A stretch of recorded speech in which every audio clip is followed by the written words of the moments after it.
This morning's prayer is by Audette Fulbright Fulson. Holy Spirit, God of ages and so many names, we gather once again to rejoice in the light offered to the world by Reverend Dr. Martin Luther King Jr. His walk on this earth was a gift to generations, and today we give thanks for that gift. We know that we are called together today not simply to rejoice and be glad that such a man was given to us for a time, but rather to heed the calls he made to us. The same calls that reverberate now as they did when he was alive. The same calls you have made time and again in a voice of justice that calls to us throughout the ages. We are called to hear that same word of truth that Dr. King spoke, that the hungry and the poor are with us still. It is not enough to march and remember. The work we are called to do is to feed hungry children and to wipe the tears from our siblings' eyes. It is not enough to sing a joyful song. We must also build the houses that will give shelter to every adult and child and allow them full security and dignity. We are called today to remember that we are not to judge one another by the color of our skins, but by the content of our character. In a world where our families are knit ever more tightly together past old ideas of color and race, we know that the tyranny of fear and hatred still exists in our hearts. We know that racism still lurks like a viper around unexpected corners. And so we gather again to renew our promise to one another that we will be vigilant. We will be warriors and peacemakers of a new world, a world that is always dawning. Holy Spirit, on this day of remembrance, we do give thanks, and we are joyful that for a time we had our brother, our pastor and leader, Dr. King, with us. But we do not forget that the mantle he wore for a time has been passed now to us, to each of us gathered here, and it is in our efforts, in our faithful struggle, and in our generous witness to a better world becoming that we make our most powerful prayer of thanksgiving. Thank you, gracious one, for this day and for all our many gifts. In a spirit of remembrance and a spirit of gratitude and hope, we set forth once again with your guidance and strength to make the world anew. Amen.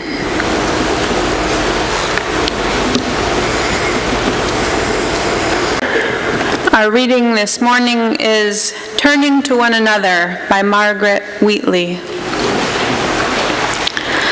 There is no power greater than a community discovering what it cares about. Ask what's possible, not what's wrong. Keep asking. Notice what you care about. Assume that many others share your dreams. Be brave enough to start a conversation that matters. Talk to people you know. Talk to people you don't know. Talk to people you never talk to. Be intrigued by the differences you hear. Expect to be surprised. Treasure curiosity more than certainty. Invite in everybody who cares to work on what's possible. Acknowledge that everyone is an expert about something. Know that creative solutions come from new connections. Remember, you don't have to fear people whose story you know. Real listening always brings people closer together. Trust that meaningful conversations can change your world. Rely on human goodness. Stay together. Okay, so show of hands, no wrong answers, so don't worry. And I want you to be honest. So you don't need to look at other people's hands around you, just your own. Who here has heard of Gandhi? Who here has heard of Martin Luther King Jr.? Who here has heard of Rosa Parks? Who here has heard of Claudette Colvin? Who here has heard of Ella Baker? Who here has heard of Bindu Amini? Who here has heard of Kanaka Durga? Okay, good. This gives me an idea of where we are.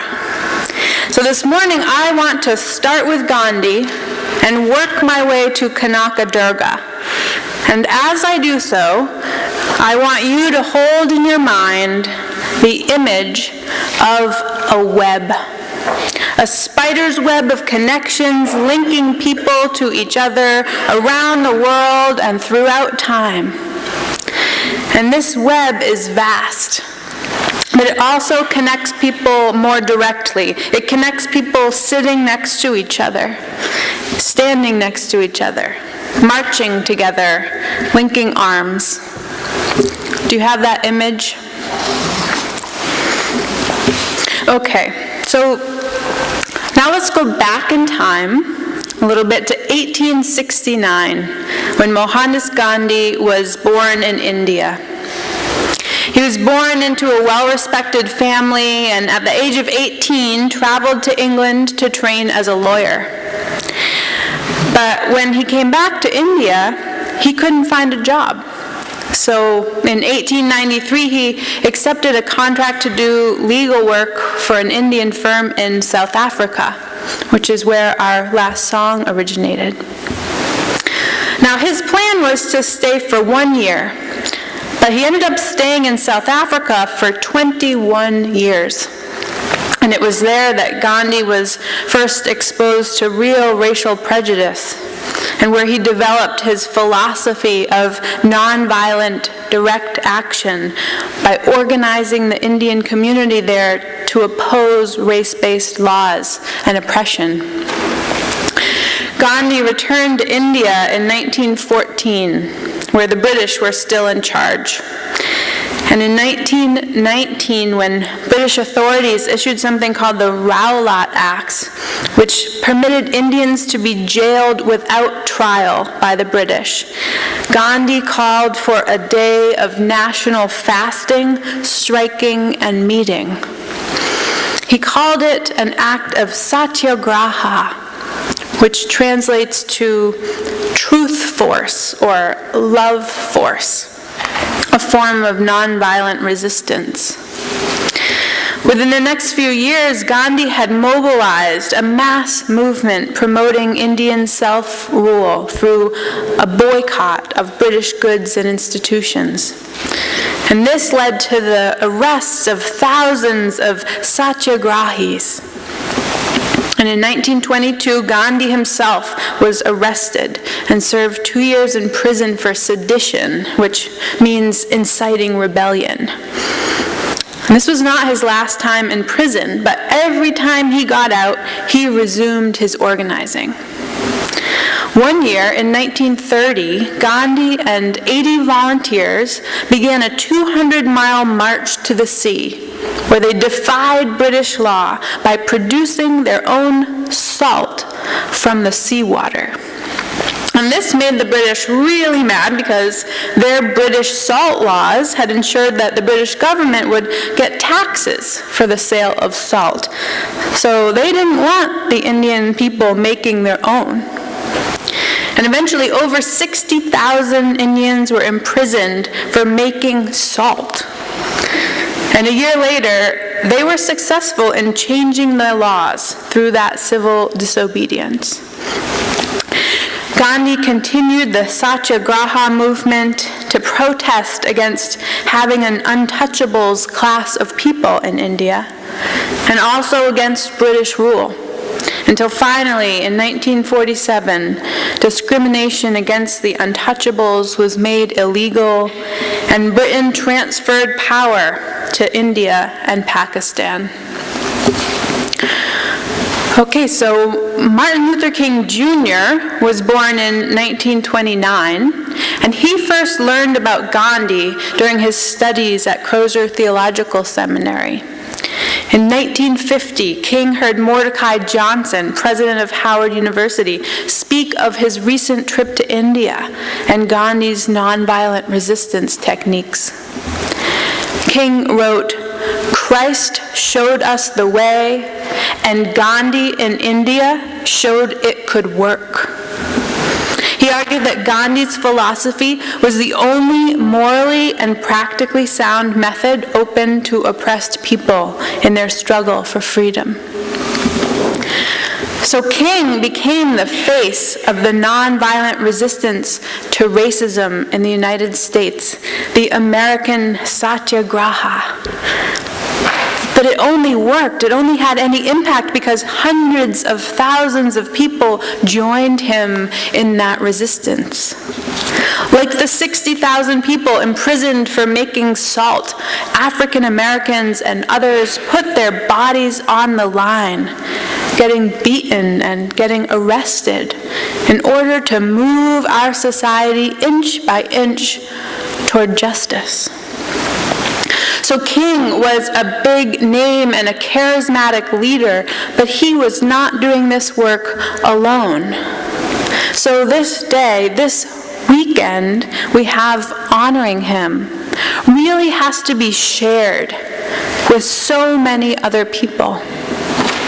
It has to be shared with Rosa Parks.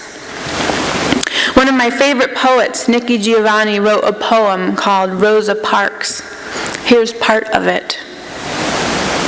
And this is about Rosa Parks, whose feet were not so tired. It had been, after all, an ordinary day until the bus driver gave her the opportunity to make history. This is about Mrs. Rosa Parks from Tuskegee, Alabama, who was also the field secretary of the NAACP. This is about the moment Rosa Parks shouldered her cross, put her worldly goods aside, was willing to sacrifice her life so that that young man in Money, Mississippi, who had been so well protected by the Pullman porters, would not have died in vain. When Mrs. Parks said no, a passionate movement was begun. No longer would there be a reliance on the law. There was a higher law. When Mrs. Parks brought that light of hers to expose the evil of the system, the sun came and rested on her shoulders, bringing the heat and the light of truth.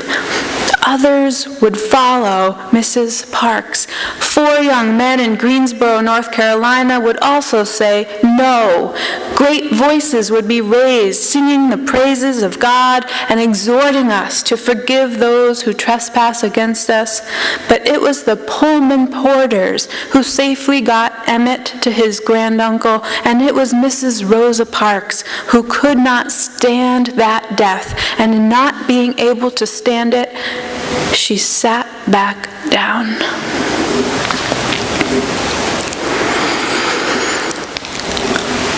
Now, when I asked if you had heard of Rosa Parks, I'd say almost all of you raised your hands. But then when I asked you about Claudette Colvin, not as many did. So I want to tell you about her too. Because Rosa Parks was not the only person who refused to give up her seat on a bus. Claudette Colvin, a 15-year-old from Montgomery, also refused to give her seat to a white woman on a crowded, segregated bus. And this was a few months before Rosa Parks. Claudette Colvin was among the 5 plaintiffs originally included in the federal court case challenging bus segregation in Montgomery. She testified before the United States District Court, and the judges determined that the state and local laws requiring bus segregation in Alabama were unconstitutional. So the case went to the United States Supreme Court, and again, Claudette Colvin testified. And the court upheld the ruling, and the Montgomery bus boycott finally came to an end. So why have we heard of Rosa Parks and not Claudette Colvin? It's because she was an unmarried, pregnant teenager. And the civil rights leaders at the time did not want an unmarried, pregnant teenager to be the face of the movement. But today, this weekend honoring Reverend Dr. Martin Luther King Jr. should be shared too with Claudette Colvin, who also put her body on the line and who testified before the Supreme Court and who is also part of that inescapable network of mutuality, that web of connections drawing us all together. And I want us to think about why it is that we feel the need to choose perfect people to be the test case for justice. Aren't those of us who are imperfect also deserving? We still do that today. We aren't ready to stand up and put our bodies on the line for a teenage boy who stole something and then was killed because he stole something. But that teenager is also deserving of justice, and that teenager is also part of the web. But back to the 1950s. Who do you think got the Montgomery bus boycott organized and got the word out and got neighbor to convince neighbor to walk to work instead of taking the bus? It wasn't Martin Luther King who went door to door to every house. He was out there preaching, but it was the organizers behind the scenes who did the groundwork. It was the behind the scenes people. It was the women like Ella Baker. Not all of you knew who Ella Baker was, but this day honors her too. Because Ella Baker not only organized nonviolent resistance, she taught others how to organize. She was one of 2 adult advisors for the Student Nonviolent Coordinating Committee, SNCC, the group responsible for voter registration drives, sit-ins, and freedom rides all over the South. She taught them how to organize, how to bring their hopes and dreams together and find ways to articulate them to other people. She taught them how to make phone calls, go knocking on doors, keep lists of supporters, and teach other people how to do the same. You might not know Ella Baker's name, but you might know some of her words from the songs we sing. She said, "Until the killing of black men, black mothers' sons, becomes as important to the rest of the country as the killing of a white mother's son, we who believe in freedom cannot rest." She said, "Give light, and people will find the way." So now I want to follow the strands of that web back to India and through to today, all the way across the oceans to Bindu, Amini, and Kanaka Durga. You see, in India today, women are organizing. Women are talking to each other about how to stand up for gender equality. There was a law in place until just this fall, September 2018, that banned women of menstruating age from entering some of the country's sacred Hindu temples. But these two women, Bindu Amini and Kanaka Durga, who are in their 40s, did enter the Sabarimala temple and offered prayers to the deity Lord Ayyappa, who is known to be celibate. It is this celibacy that is cited by the Hindu traditionalists as the reason women under 50 should not enter the temple. The fear is that the women could tempt the deity. And the country exploded, protests everywhere against these women. And of course, it's not just about the right to enter the temple. It's about everything that represents and all the ways women are not treated fairly in Indian society. And so, in the midst of this country in crisis about women's access to this temple, the women began organizing. And they decided that they wanted to make a statement, a visual statement of solidarity with one another and the struggle for gender equality. And there's a road in India called National Highway 66. And it stretches all along the country's western coast.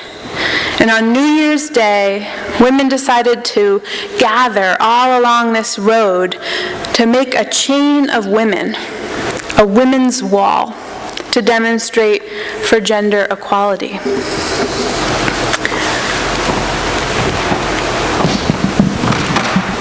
I want you to think about this for a minute.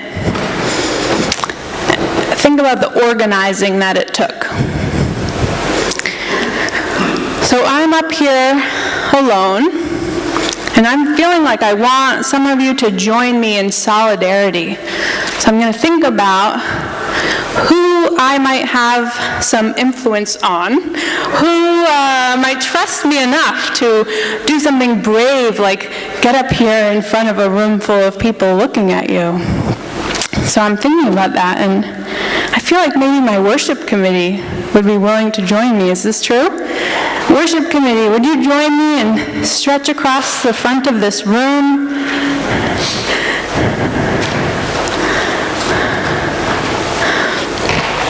Thank you.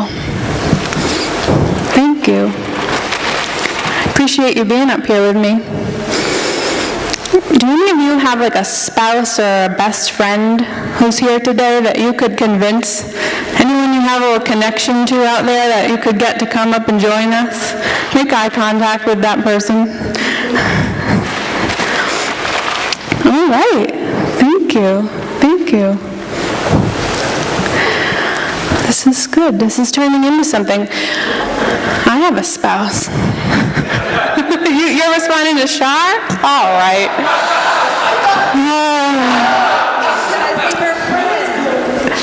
All right. This is good. I actually have a specific request now for the back row, and I know Bruce has a lot of clout in this community. Bruce, you don't have to come up here, but can you organize the people in the back to make a line across the back? You might have to say please. Use your influence to get some people to line up along the back and stand. Dan, you're a friend of mine, and this is important to me. Would you be willing to stand? Cal, would you be willing? Oh, thank you, thank you. Okay. This is good. You can stretch across, so we have like a line up here and a line there. But you know, now that you see that this is kind of turning into something, would you all be willing to participate?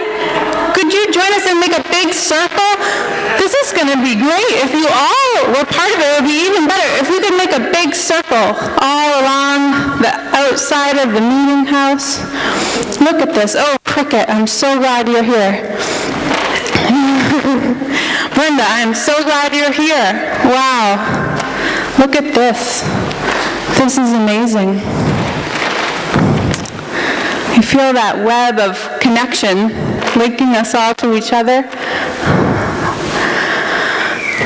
I really wonder what it would be like if we tried to get all of Provincetown to do this one day. What if we lined up all along Commercial Street and called everyone we knew? We could stretch from the west end all the way down to the east end. That would be cool. You could all call people you know. But why stop there? What if one day we decided to move our line from Commercial Street over to Route 6? And we try to get the people in Truro involved, and Wellfleet, all along Route 6. That would be so amazing. I wonder how many people that would take. What if we decided, okay, this is getting exciting, what if we decided we wanted to stretch all the way to the Sagamore Bridge, 62 miles? Can you imagine how many people that would take? How many phone calls that would take? I feel like we could do it, though. Well, you know what? The women in India did it. And they didn't just stretch 62 miles, though. They stretched 400 miles. And do you know how many women that took? It took almost 5 million women. And they did it. They did it on New Year's Day. You can look up pictures online. It's pretty amazing. You know, Dr. King said, change does not roll in on the wheels of inevitability. It takes continuous struggle. It takes continuous struggle, and it takes organizing. And it takes this web of connections that we have to one another. And I am thankful for this web of connections in this room today and how powerful it is. But I am also so thankful for the image of 5 million women in India stretching as far as the eye can see and then even further. And that is how change happens. When we feel that web of connections to each other and we reach through those connections, through those strands, to make our dreams into a reality and make change possible. So we can do it here, and we can do it all over the world. May it be so. Amen. And before you come back to your seats, would you indulge me and do our final hymn from where you are? There's copies of our final hymn all along the outskirts of the sanctuary. It's called Circle Round for Freedom. And we're going to sing it through twice. First, Brenda's going to play it for us, and then we're going to sing it through twice.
Circle round for freedom, circle for peace, for all of us in prison, circle for release, circle for the planet, circle for each soul.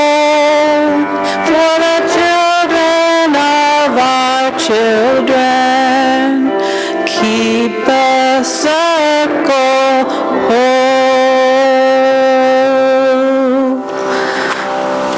Please join hands for our closing words. You can do elbows.